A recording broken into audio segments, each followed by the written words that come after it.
So, ఇంక టాపిక్‌లోకి వెళ్ళిపోతే మామూలుగా ప్రతి ఒక్కరు వాళ్ళ కాన్ఫిడెన్స్‌ని ఎక్కడ లూజ్ అవుతారో మీకు తెలుసా?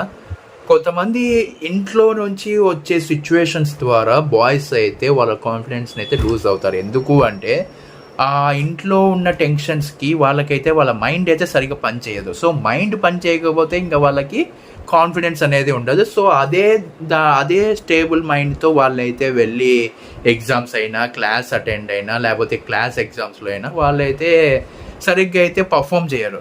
సో, చేయకపోవడం వల్ల వాళ్ళకేమైతుంది అంటే వాళ్ళు ఫెయిల్ అవ్వడమో, లేకపోతే మంచి మార్క్స్ స్కోర్ చేయకపోవడమో, లేకపోతే ఫెయిల్ అవ్వడమో ఇలాంటివైతే జరుగుతూ ఉంటాయి. సో, నేను చెప్పేది ఏంటి అంటే హ్యాపీగా మీకు ఏదైతే ఏ సబ్జెక్ట్ అయితే ఎక్కువగా ఇష్టమో దాని మీద అయితే మీరైతే బాగా నాలెడ్జ్‌ని అయితే పెంచుకోవాలి.